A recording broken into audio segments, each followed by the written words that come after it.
Hi, I'm Hasna. I'm Faisal's mom. He's 12 years old and has autism.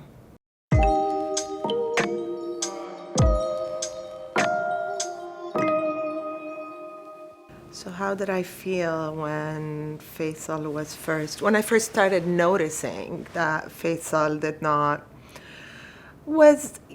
being a second child, I started noticing that Faisal did not, let's say his development was atypical. Like he would do things I couldn't make sense of,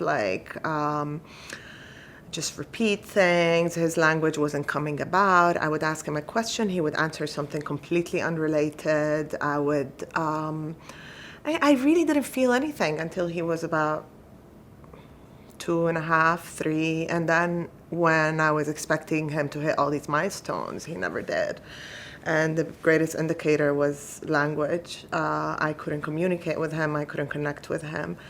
And although he was always a really happy child, he always brought great energy everywhere he was, really, really happy. And then when he was about, still not 3, I started singing in preschool. I started to notice that it's not coming. He's not singing the songs. I would actually at times just spend hours outside of the classroom looking through the window, or just asked to be in school at recess, and Faisal would be walking around the playground completely unaware and alone, or lie on the bench, and I'd just say, why isn't he connecting? What's going on? And finally, when speech didn't come, when every time I'd speak to him, I'd get these really, really unrelated answers. I just felt like I couldn't communicate with him. I reached out. I didn't know who to reach out to, but of course, Google University. I've reached out to Google, and whenever I put things that I would notice, it would come and go.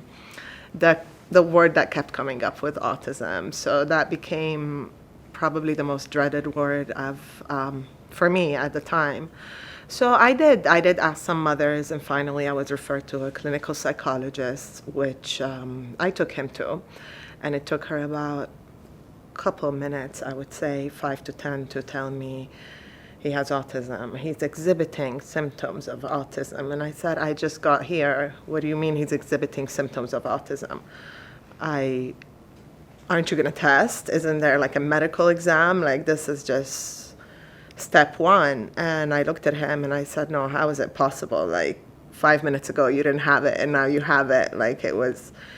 I can say that that was most likely one of the hardest things I have gone through, just because the expectation was different. And when I look back at it, it was just, I had a certain idea of what life should be like for him and for our kids. And for Faisal, it just took a completely different plot. So it wasn't easy. I didn't know where to go. I didn't know what to do. And that word was the most dreaded possible word I could hear, just because every time I looked up autism, it said long life condition. So he's 2.5 years old. What do you mean his life is already altered? Like, will he get, so my questions were, wait, what, is he going to school? Like that, those were some of the first things I said. Is he going to go to university? Is he going to get married? Is he going to have a normal life? And she just smiled. What do you say when you break news like that? And we didn't know. She didn't have the answers. Just like until this day, we don't know a lot of them. We do know that we're definitely all in a better place in every way. So I remember walking out of that clinician's office and just feeling like my knees were weak. I'll never forget that day. And it was hard. I just entered probably one of the longest and deepest periods of, I would call it depression. It was definitely depression. However, I did not want to wait out whatever it was. So I did seek help right away. We started with speech therapy, who later on referred us to behavior therapy, ABA therapy, and really it was those people, the few therapists that were coming to the house, because at the time there wasn't a lot available even in terms of services. It was really through them that I started to understand over time, and that this was never going to go away. I too thought that a couple months of therapy would make it go away. He would speak, and every time he said a new word, I would think, we're almost there, it's coming, it's going to come like the floods, but it wasn't like that. And over time, speech did come. Actually, in my son's case, it came beautifully because he's definitely very verbal. And however, that required therapy, speech therapy, every single day to this day, from age 3 to this day, and it's still ongoing. My son is 12 years old now. And we've accepted it as a part of our lives. Our therapists are family to us. They come and go every day flawlessly, same routine. It works great. He's really, really hit a lot of milestones, which we thought he wouldn't. For example, I really struggled with reading, which by age 7, 8 still wasn't there. We realized that he could do it. We tried different approaches, different methods. The schools wouldn't have it. The school battle was one of the hardest, because when they're telling you, when the school is looking at you like you're a mom in denial because they've already decided that your son is what he is, they almost make you feel like you're unstable for wanting answers, and they're not able to provide them. It was so much easier to give up at the time than to actually try on these kids. And it's still like that. It's still like that in a lot of places. He did come along. We didn't find a perfect school setup, but we did make it work. He did read, he did write, he's brilliant in math. He is so aware of his autism, which is great. We are so aware, and we've embraced it as a lifestyle. Again, I would say in our household, yes, the word autism was definitely around from a very young age. So Faisal is very aware that he's different. He longs to be like others, just because now not just because he wants to do the things that others do. He wants to have friends. I need to continuously remind myself that I need to really break down things for him in order for him to understand them. I really need to think in the way he thinks and not assume, because I'm usually, many times we don't make the effort to. We just assume that, we're going to tell them once, they're going to get it. We're going to tell them 20 times, they're going to get it. But with people with autism, it's not like that. They just function differently. And we need to meet their needs according to how they function, not according to how we assume everybody should.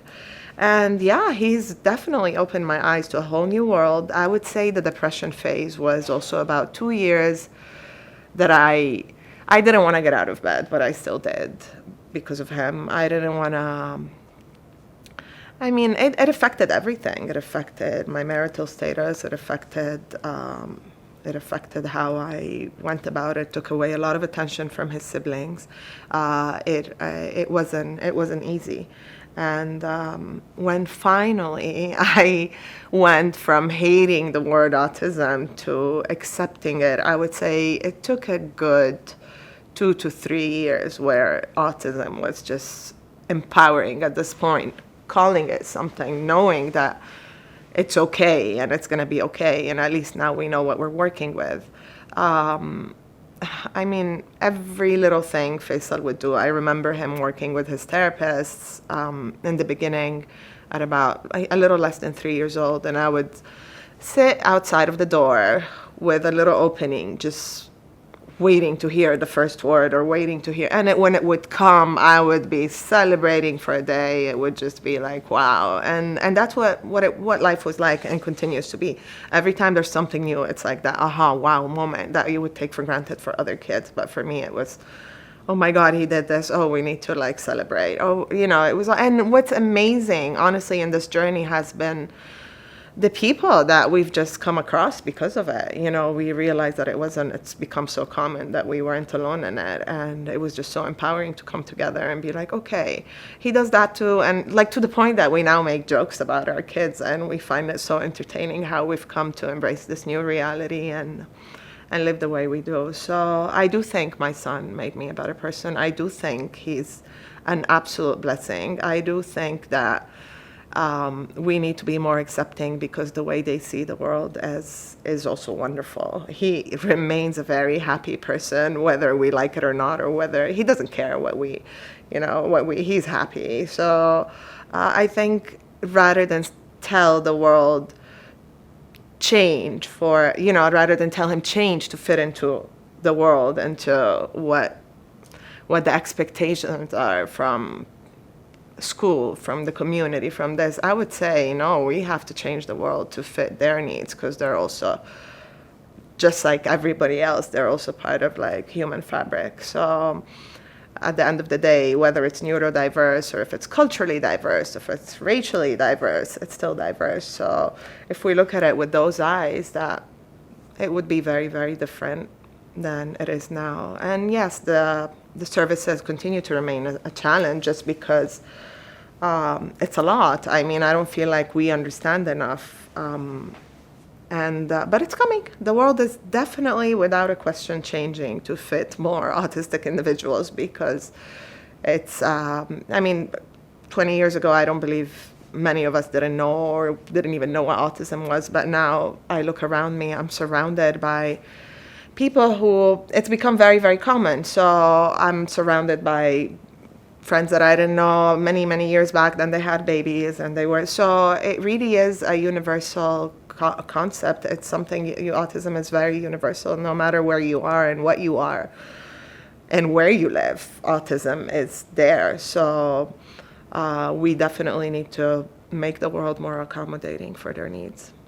And fast forward 9 years later, I am the happiest I have possibly ever been, because I've just embraced it. I live it. It's okay. We deal with it day by day. I've become more mindful. So I'm definitely over the depression. I'm definitely over the denial, over the bargaining. I'm at a absolute acceptance, beautiful phase.